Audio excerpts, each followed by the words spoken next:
La carta del apóstol Pablo a los Romanos, capítulo 5.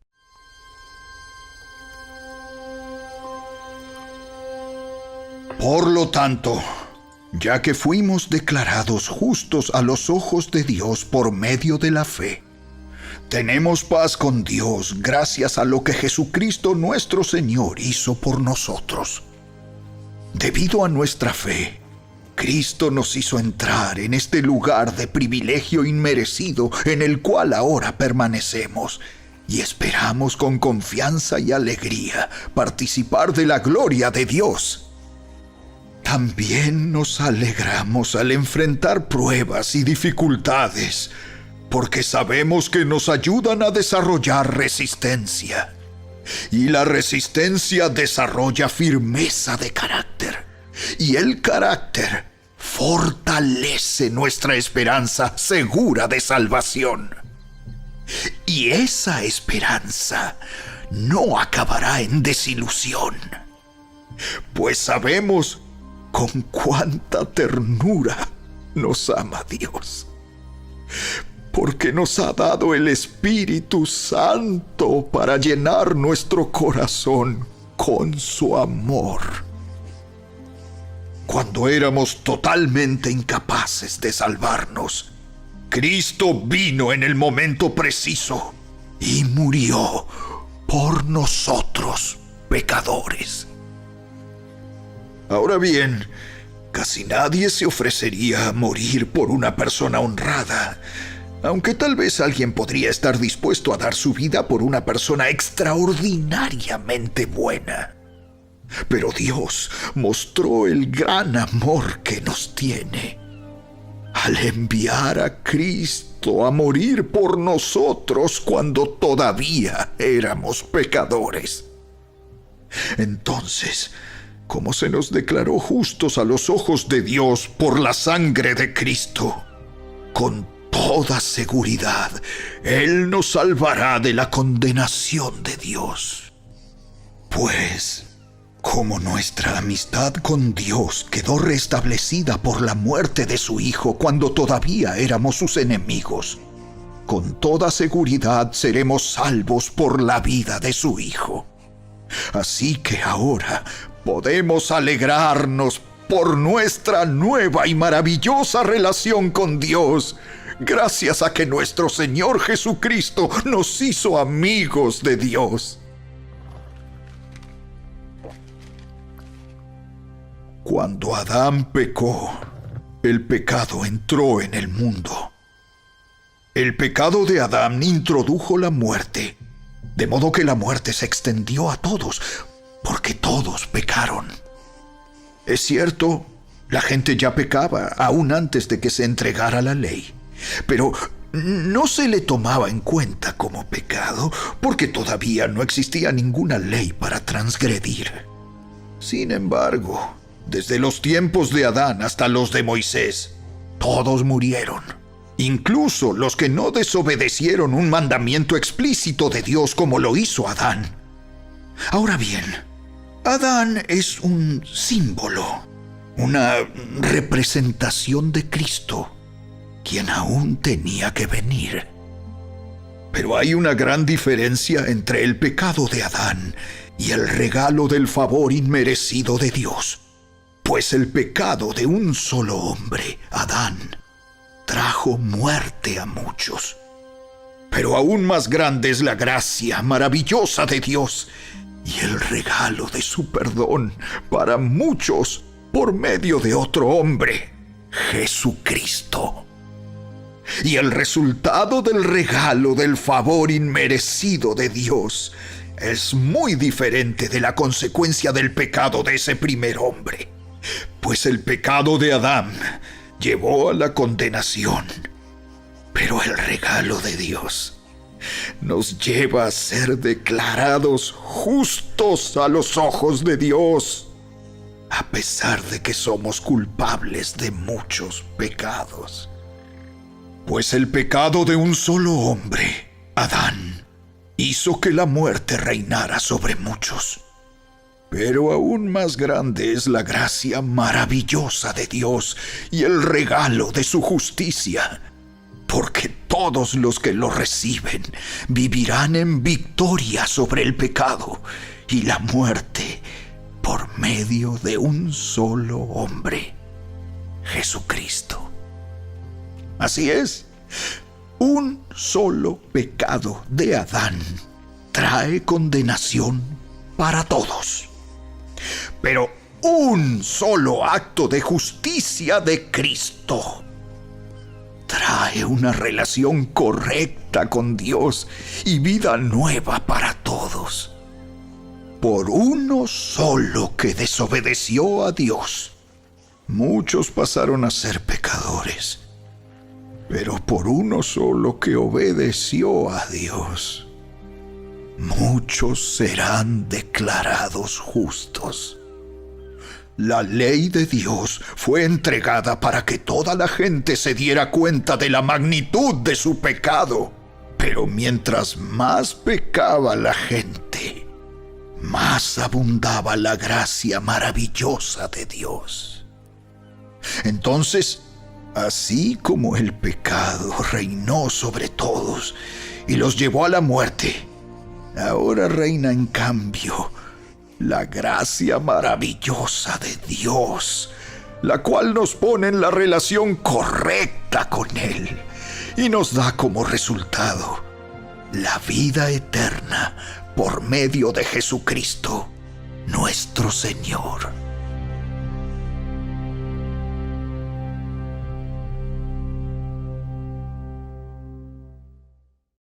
La carta del apóstol Pablo a los Romanos, capítulo 6.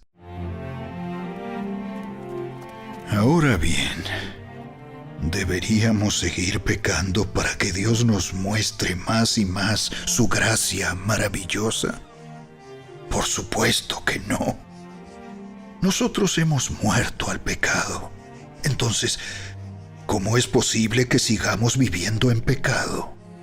¿O acaso olvidaron que cuando fuimos unidos a Cristo Jesús en el bautismo, nos unimos a Él en su muerte?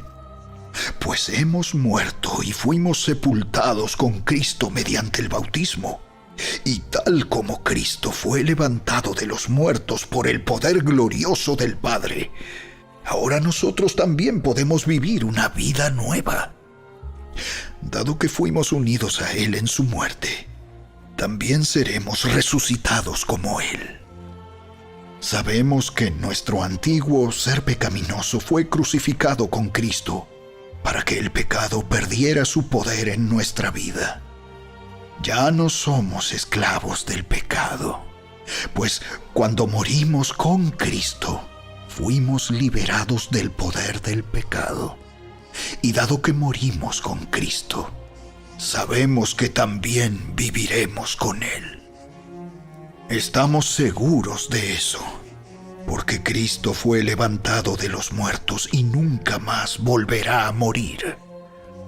La muerte ya no tiene ningún poder sobre Él. Cuando Él murió, murió una sola vez, a fin de quebrar el poder del pecado. Pero ahora que Él vive, vive para la gloria de Dios.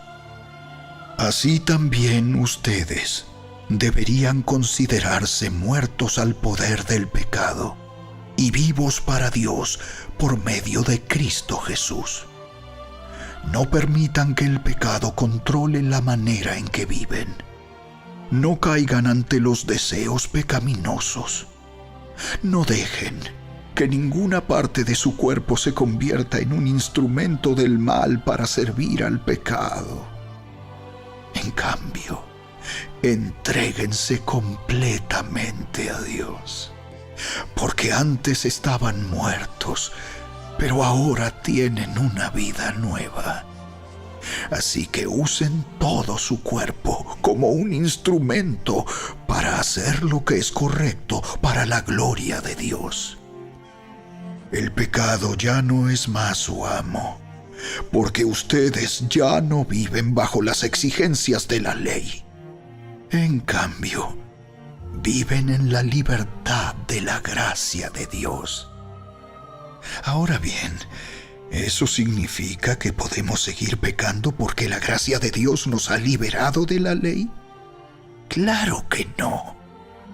¿No se dan cuenta de que uno se convierte en esclavo de todo lo que decide obedecer?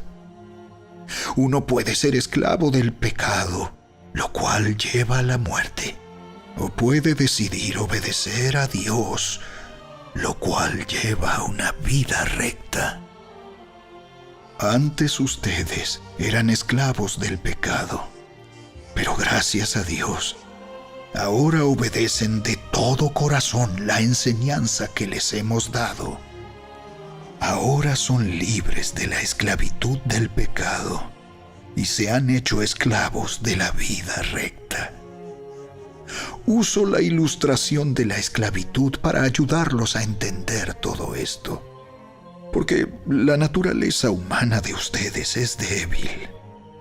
En el pasado se dejaron esclavizar por la impureza y el desenfreno, lo cual los hundió aún más en el pecado. Ahora deben entregarse como esclavos a la vida recta para llegar a ser santos.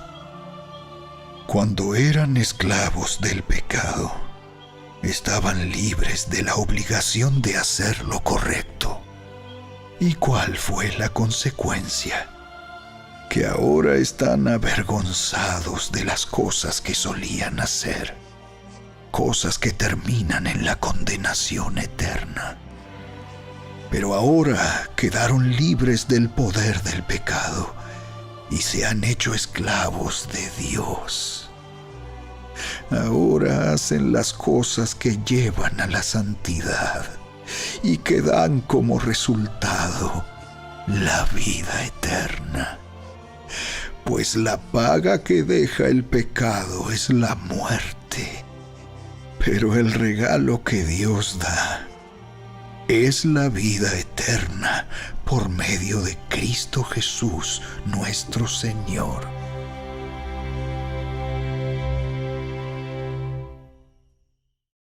La carta del apóstol Pablo a los Romanos, capítulo 7. Ahora bien, amados hermanos, ustedes que conocen la ley, ¿no saben que la ley se aplica solo mientras una persona está viva? Por ejemplo, cuando una mujer se casa, la ley la une a su marido mientras él viva. Pero si él muere, las leyes del matrimonio ya no se aplican a ella. Así que mientras su marido viva, ella cometería adulterio si se casara con otro hombre. Pero si el esposo muere, ella queda libre de esa ley y no comete adulterio cuando se casa de nuevo. Por lo tanto, mis amados hermanos, la cuestión es la siguiente. Ustedes murieron al poder de la ley cuando murieron con Cristo, y ahora están unidos a aquel que fue levantado de los muertos. Como resultado, podemos producir una cosecha de buenas acciones para Dios.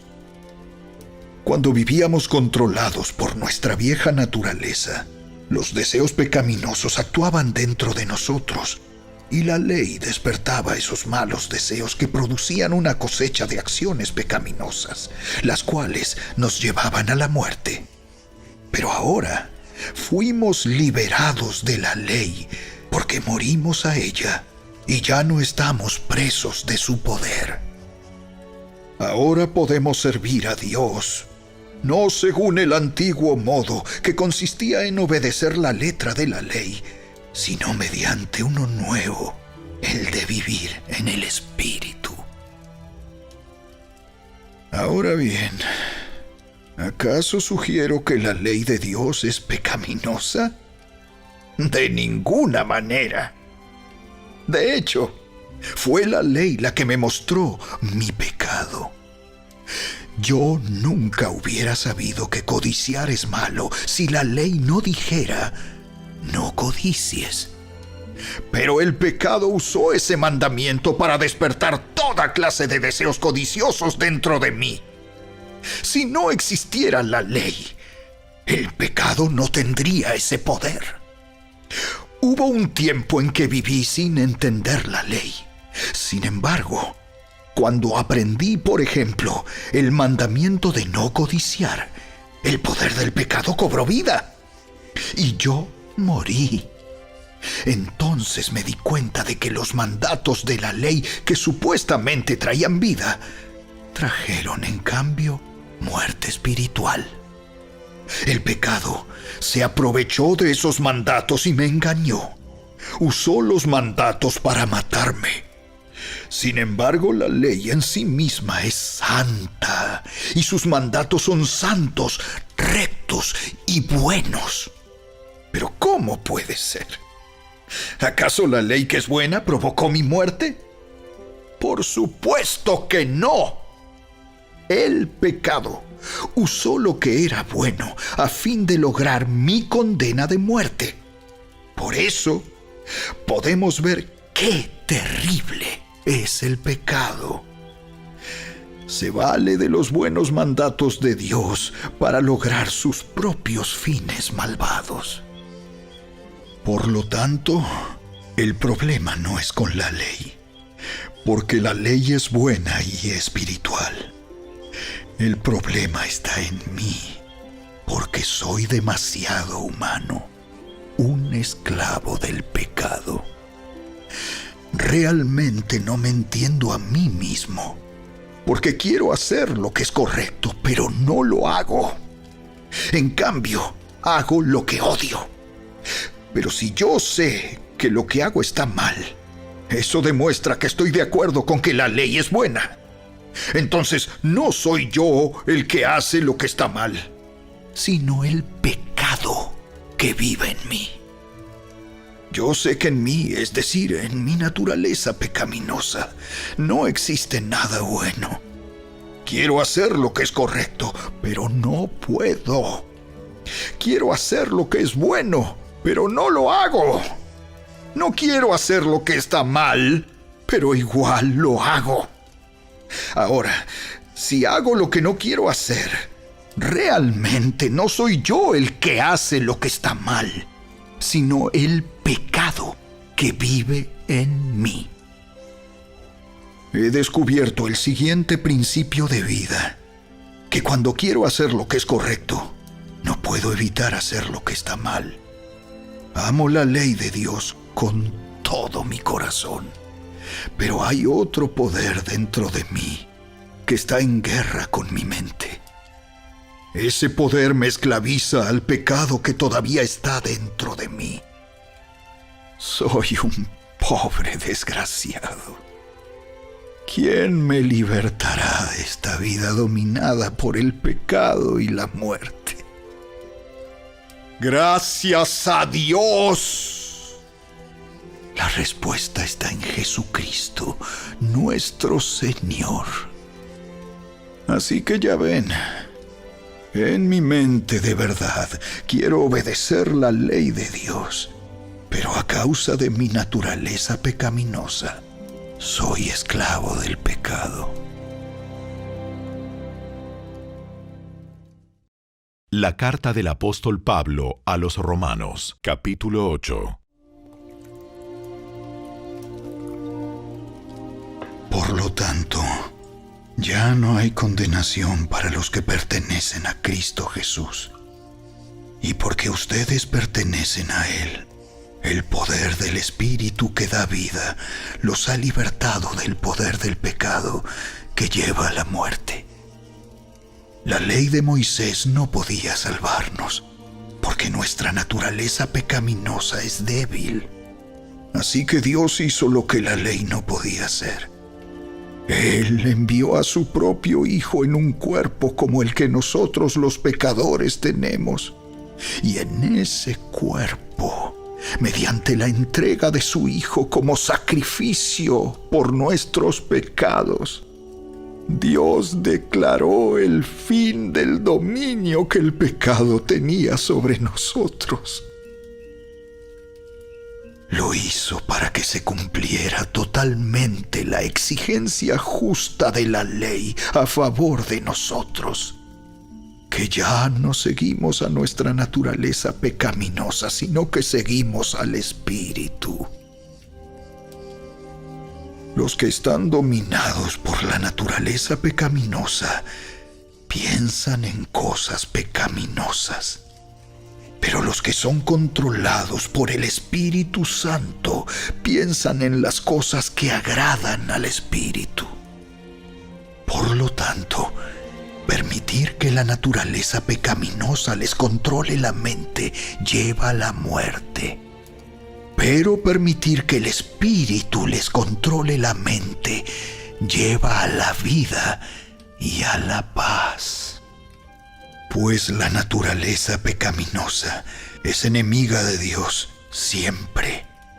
Nunca obedeció las leyes de Dios y jamás lo hará. Por eso, los que todavía viven bajo el dominio de la naturaleza pecaminosa nunca pueden agradar a Dios. Pero ustedes no están dominados por su naturaleza pecaminosa. Son controlados por el Espíritu si el Espíritu de Dios vive en ustedes. Y recuerden que los que no tienen al Espíritu de Cristo en ellos de ninguna manera pertenecen a Él. Y Cristo vive en ustedes. Entonces, aunque el cuerpo morirá por causa del pecado, el Espíritu les da vida, porque ustedes ya fueron declarados justos a los ojos de Dios. El Espíritu de Dios, quien levantó a Jesús de los muertos, vive en ustedes. Y así como Dios levantó a Cristo Jesús de los muertos, Él dará vida a sus cuerpos mortales mediante el mismo Espíritu, quien vive en ustedes. Por lo tanto, amados hermanos, no están obligados a hacer lo que su naturaleza pecaminosa los incita a hacer, pues si viven obedeciéndola, morirán.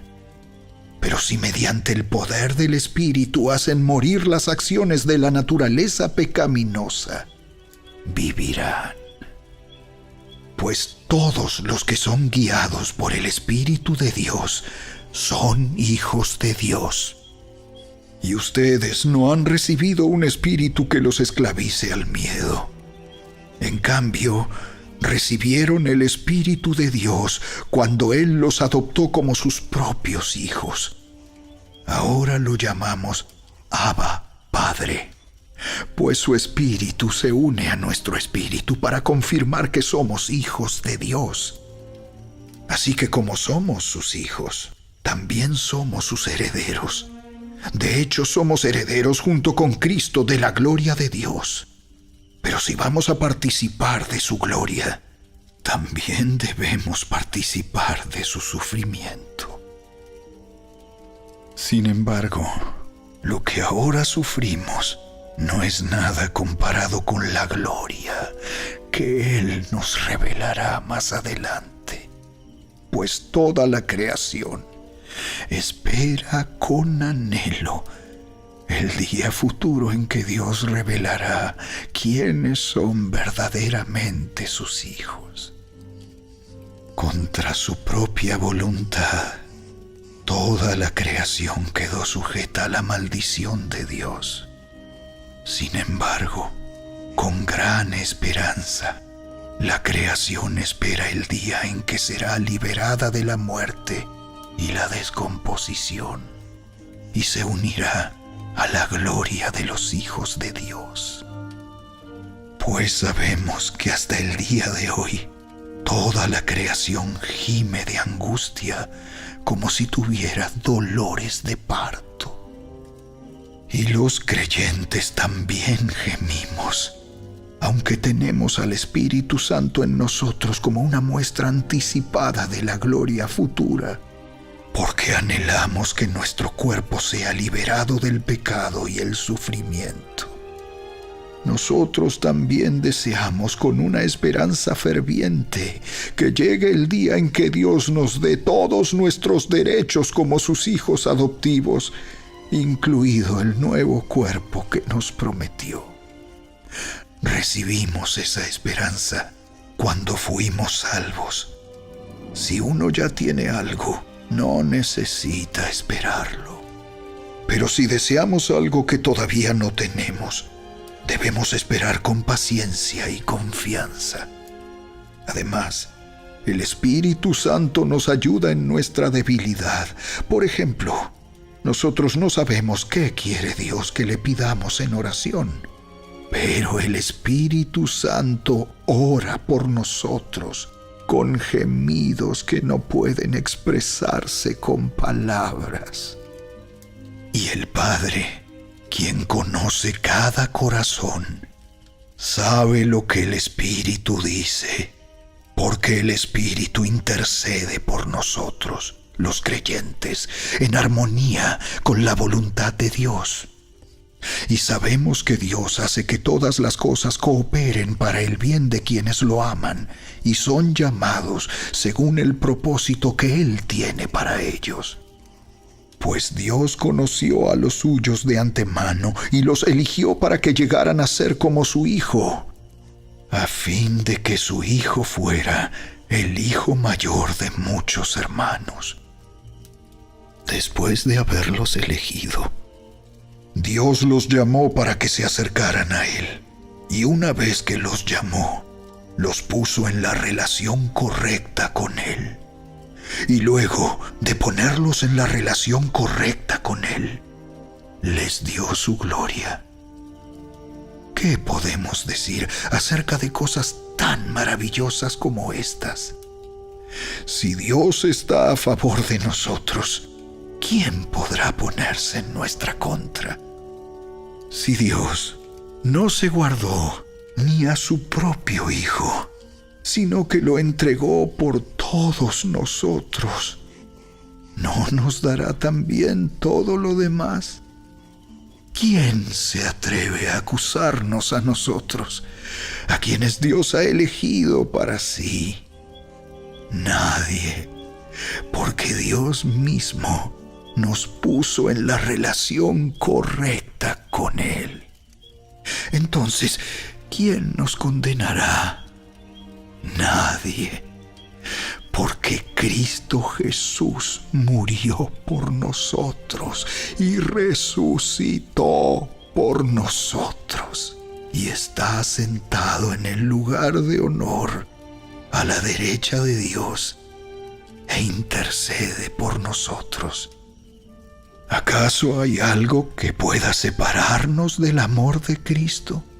¿Será que Él ya no nos ama si tenemos problemas o aflicciones, si somos perseguidos o pasamos hambre, o estamos en la miseria o en peligro o bajo amenaza de muerte? Como dicen las Escrituras, por tu causa nos matan cada día, nos tratan como a ovejas en el matadero. Claro que no. A pesar de todas estas cosas, nuestra victoria es absoluta por medio de Cristo, quien nos amó. Y estoy convencido de que nada podrá jamás separarnos del amor de Dios.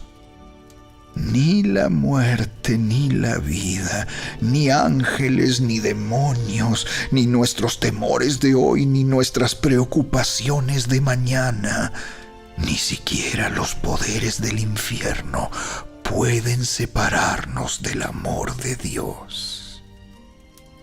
Ningún poder en las alturas ni en las profundidades, de hecho, nada en toda la creación podrá jamás separarnos del amor de Dios, que está revelado en Cristo Jesús, nuestro Señor.